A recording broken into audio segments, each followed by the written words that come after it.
welcome back to the Basic Bible Podcast. I'm your host, Kevin Thompson, and joining me today, to my left, in every way possible, is Dayton Bennett. Dayton, welcome back to our podcast. It is so good to be back. I think it's been almost a year.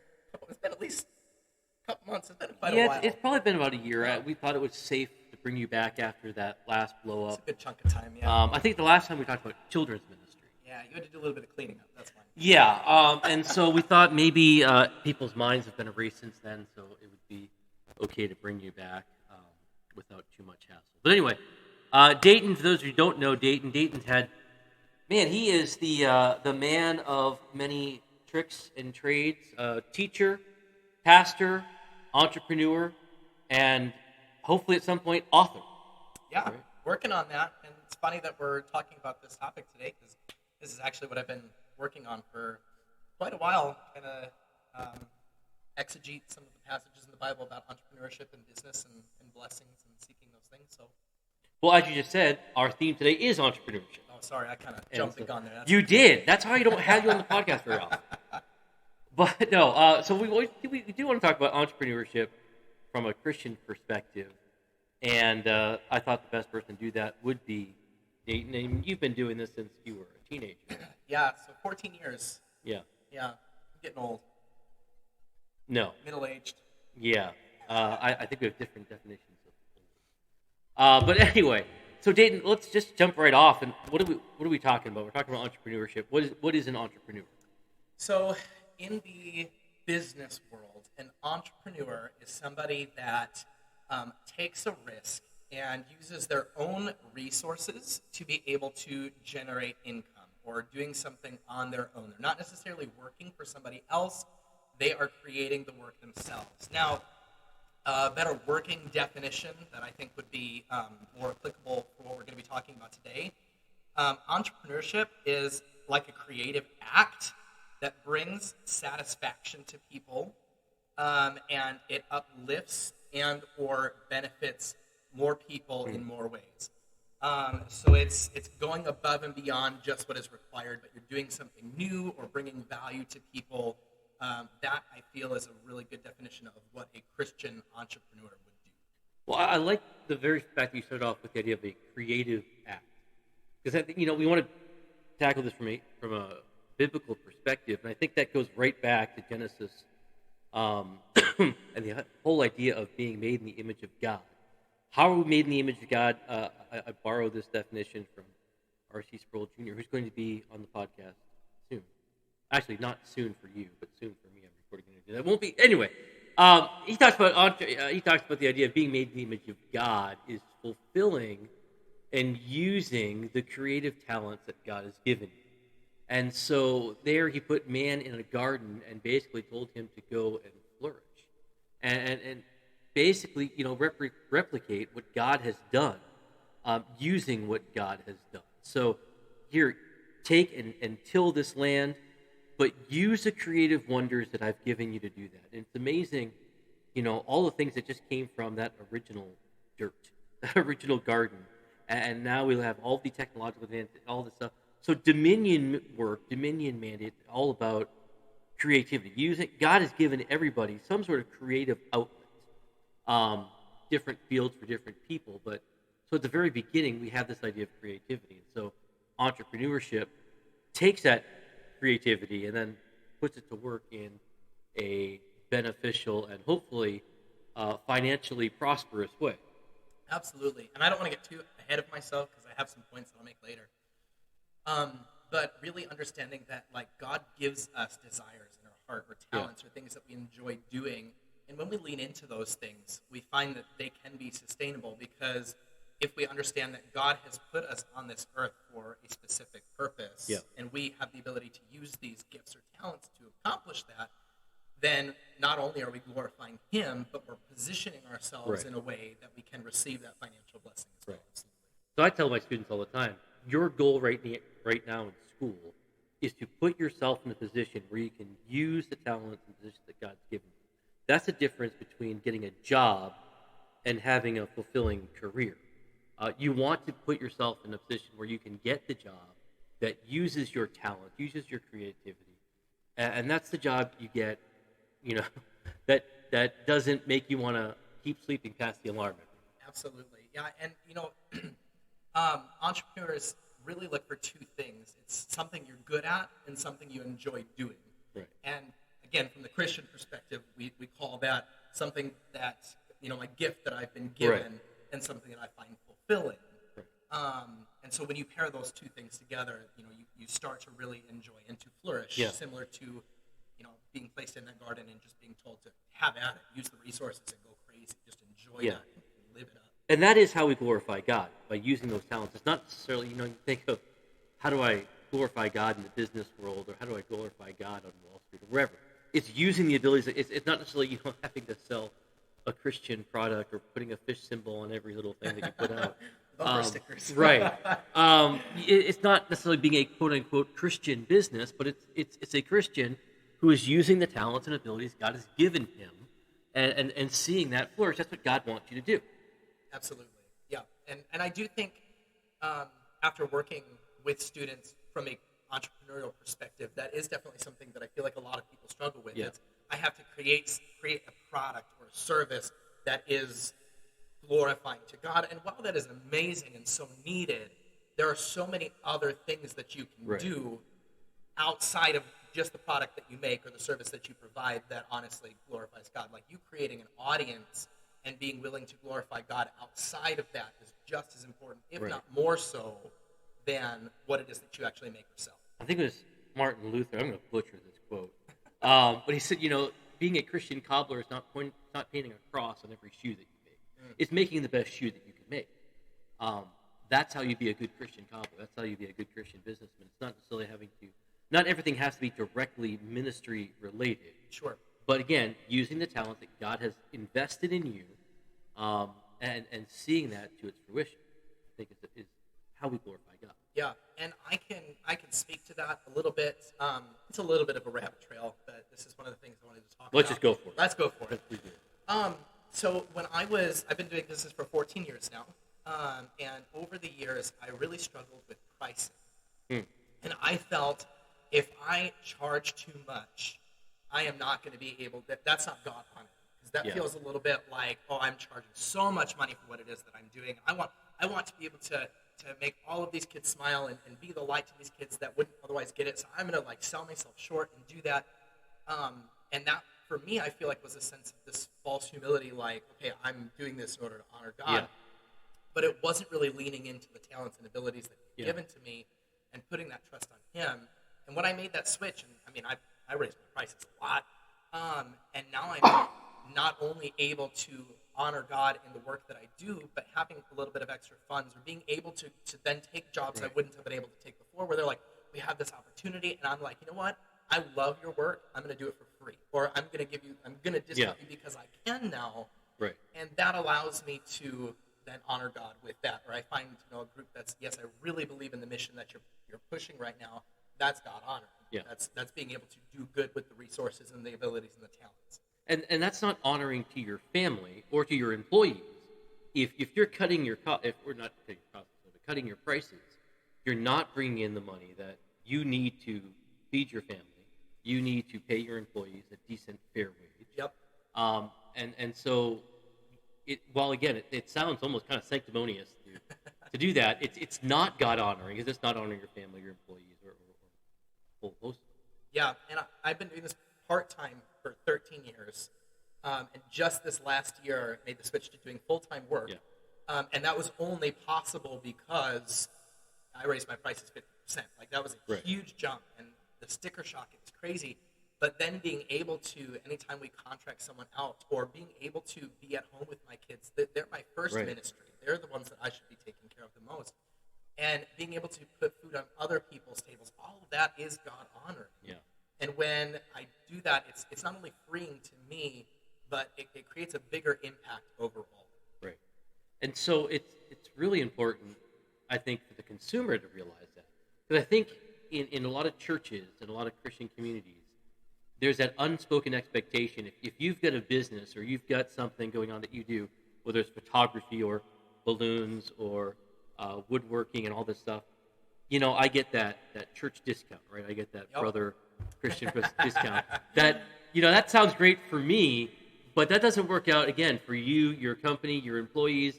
Again, other ministry opportunities. You're actually cutting everyone else short. Absolutely, and knowing that when you support the business of a Christian entrepreneur, that they are going to be using that money to honor God or to further the kingdom and to do that kind of stuff. If I'm going to go support a fellow believer, I'm not going to ask for a discount. In fact, I might even say, okay, thank you so much. You did an amazing job with this, and I know this money's going to be fruitful with you. Right. So here's a little bit extra because I really believe in what it is that you're doing. Like it's a shift in your mindset, and what it is really trusting God. Like, okay, God, I'm going to sow the seed with this business, and trust that they're going to use it because they're honoring you through that. Right. And so, I don't want to discount anything you just said. Pardon the pun, but I want to make sure I still get the Kevin Thompson discount. Oh, absolutely. The OG supporter of the business, you bet. Yes. Yep. Now, we kind of skipped ahead. Let's talk about your business. Sure. Because I kind of skipped over that in our introduction because I wasn't paying attention, like usual. So, I talked about the fact that you've been in ministry, you've been a pastor, you've been a teacher here at Rock County Christian School. You were teaching entrepreneurship until you left the will of God. And then, but no, you launched out into your own company. So tell us a little bit about that. Dabadooya, which I'm assuming is an allusion to the Flintstones. No, not quite, but... Are you not old enough to remember the Flintstones? No, I absolutely watched the Flintstones. No, so Dabadooya started, one of my best friends in elementary school called me Dabby. That was my nickname because my initials are D. Okay. So I was Dab or Dabby. And when I first got involved in clowning, I had to come up with a clowning name. And they said, start with a nickname or something that people call you and go from there. I'm like, Dab, Dabby, Dabba. And then, I was still mulling this over, and they said, you need a catchphrase. And so, at the time, anytime I gave out balloons, it was a little quirky thing, and I was doing really easy stuff. And I was sharing my name with somebody, and they said, oh, little Dabadooya. And then Dabadooya, and it was like, oh man, that's a really quirky clown name. Like, absolutely, I feel like that could be it. So my original clown persona was Dabadooya, and then the and company was anybody else that worked with us at the time. Okay. Or I was technically my own company when I was in clown. And so that started when I was 12, which was amazing, and I was helping some Christian clowns with their businesses and things like that, and branched out on my own. And so I've been doing event entertainment for 14 years now. Which, that's over half my life. But that's not all you do. I mean, so you are a clown. I am a clown. Not in very every way frequently. possible. Oh man. But you started off with doing the clown thing, and, Sure. and you were doing animal balloons and things like that, which is fun. We hired you for an event. It was really cool. Our adoption open house a while back, and but you do more than just that. So the balloons really took off during Yes. the whole COVID pandemic. And so we this is a huge. My word for the pandemic was pivot. And we thought that our business was going to go under. We thought for sure we were going to close our doors and never do another event. And we prayed about it, and we were going to do something totally different, and really we didn't feel confident. We didn't feel like we had that blessing on it, so we didn't. We just waited, and it was so frustrating in that moment because we're like, God, we need this. Like, we have to do something. And something came across my news feed where a fellow balloon colleague started putting balloons in people's yards, like flower balloons. And we talked it over, and we prayed about it. We're like, you know what? We're going to invest the little money that we have left in the business and the supplies in order to do this. And made, during the COVID pandemic that first year, made more, like, I want to say almost doubled or tripled the losses that we took. Wow. Which was amazing. But it really speaks to the fact where if you just sit back and ask God to open the door and don't rush in and make the choice for yourself, but really say we're gonna trust you on this, God, and really make sure that everything works out, that His blessing will be there. Yeah. And so that opened up a whole new avenue for us. So now we're not only doing the entertainment, we're also doing the balloon decorations, and we still do yard balloons, for birthdays and celebrations and things like that. But even over the past few months have continued to add legs onto our business, where now we own a photo booth. And so that is being shipped within the next week, which is really exciting. So we're going to be renting out photo booths to events, weddings and quinceañeras and and school dances and all of this kind of stuff. And then also doing photography for events and like portfolios and headshots and things like that. And so really just seeing the business flourish and grow continually. But over time, just knowing that that's really not on me. That's just God opening doors and me just saying yes to it. So seeing those opportunities and just walking through them. And so we have seen tremendous growth. Well, let me ask you that. Yeah. Let's we have not followed our notes at all whatsoever, but that's fine. You just mentioned you're I think it's interesting that God took what you already had and you made that into a business, which is fascinating to begin with. But then you just said you've been walking through the open doors that God opened. I'm curious, as an entrepreneur, I want to talk about that a little more. Walking through the open door. Is there a time where you've got to? What's the difference between? Let's put it this way. What's the difference between opening a door that's that God has provided for you, and looking for those doors? In other words, making the opportunity as opposed to just sitting back and waiting for that. I envision the entrepreneur as one who is eagerly looking for those opportunities, as opposed to just sitting back and like, oh, hey, God just opened that up. I'm going to do that. Absolutely. And so my wife would probably be great to speak on this because I am constantly looking for those doors. Yeah. And, I love, part of business is investing. I love investing in new things, the photo booth and the backdrops for the camera and all of these things. Like, I'm all for that kind of stuff.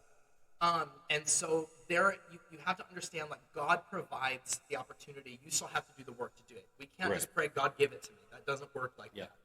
But praying, God, open that door, provide that opportunity, and help me recognize it, open my eyes to see it, and I will do the work if you provide it. So it's kind of like, it's a give and take, right? Like, that's the whole idea of a covenant. It's not just, I get. You also have to provide something.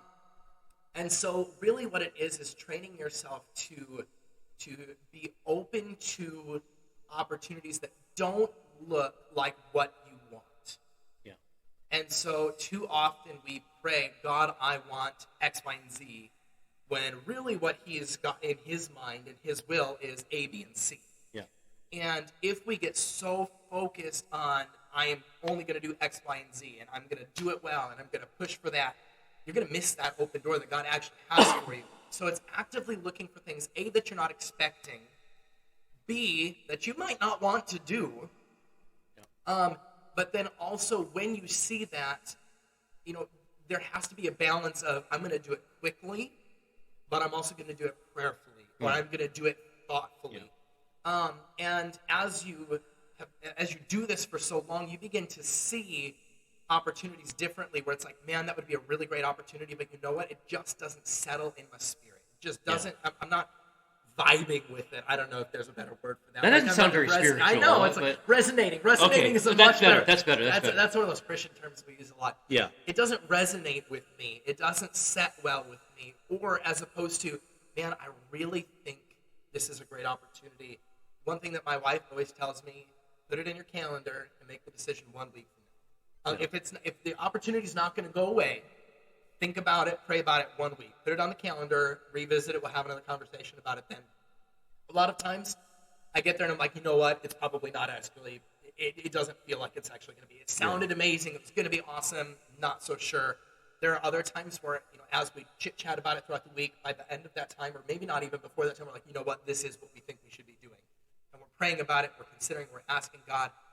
But I also think there are times where God is going to bless you and give you the opportunity, whether or not you take it. Yeah. So, there have been times in my life where I've got these two paths that I could take, and I pray about it, and I say, God, close the door that I shouldn't be taking. Like, make it evident, like, create something that, okay, I really don't feel like this is it, or put it in my heart where, okay, this is not it. And it doesn't happen. And what you have to do in that moment is go with your gut and just be excellent. Right. Do your best diligence and just trust that God is going to bless you either way. There's a little book on this topic of finding God's will in general by Kevin DeYoung. Just do something. I love the title of it. Just do something. And he says there, and I wish I'd pulled up this quote, but I don't. I haven't memorized the book yet. But he there's a section where he says, God's will is not like a magic 8-ball where you shake it up and it's like, oh, maybe later, I don't know. God's given you a mind, and use it, and make the best decision you can. It's not like that elusive, almost like that. What's that insurance company commercial where the guy's got that little dollar bill on the end of his fishing hole? No. God's not like hiding his will from you. God's given you a brain. You've got, make the best choice you can. And it's not like, you know what, I should have went there on a Tuesday and I went there on a Wednesday and said so. I'm going to end up in a van down by the river over here, Sure. as opposed to being rich and prosperous if I'd only done, make the best decision you can. Using the facilities that God's given you, giving the abilities that God's given you, and launch out. Absolutely, yeah. Well, you know what? We are actually running out of time. You got time to stick around for a little bit? Oh, yeah. All right, you know what? Let's make this a 2-part episode. You got it. And the second part will actually be the episode we planned on doing, as opposed to this, which has just been really all rabbit trails, but I think profitable. Absolutely. That's very... You pulled out a lot of puns today. I am very punny. That's my God-given talent and gift. And if I can just put that into a financially... stand-up comedy? Yeah. Maybe I should get into stand-up. Yeah, no. Anyway. Sit-down comedy. All right, so recommended resources. I want to cover that. Of course, you want to check out Dabadooya Company, and I'll have the website there. It's www.dabadooyaco.com, and I'll have that all spelled out for you. I am a little disappointed that it's done allusions to the Flintstones, but okay. I kind of always assumed it was, and just have to live with that. I'm so sorry. But anyway, and I guess I'll throw in that little book by DeYoung, Just Do Something. And I know you get some other resources. We'll have that for our next episode. Okay. That's probably more having to do with what we're going to be talking about. So, all right. So again, check us out, www.basicbiblepodcast.org. And I know I don't have to say the www part, but I'm old, and that's what we did back in the day. Back when the World Wide Web. Yes, it's hard to believe I lived before the internet. Anyway, I'm at least older than Google. Yeah, barely. But barely. Anyway, so check that out. Check out our social media. Join the Facebook group. That's kind of starting to come alive a little bit. So hopefully, maybe a little bit. But join that group, and then Instagram and Twitter at Basic Biblecast. Also, we're on TikTok. What? We are going into the 21st century. I have a couple of videos on there. Skip right over Instagram and Twitter. Yeah. Just went right there, and so I think our latest video has like 97 hits or something. Oh, wow. That's better than mine. You're on TikTok? Barely. I'm going to have to look at that. Anyway, so I'll have that link on there as well. So join us back next week. Dayton's coming back, and we're actually going to do the program we planned on doing. So it'll be part 2 of Christian entrepreneurship. So until then, have a good rest of your week.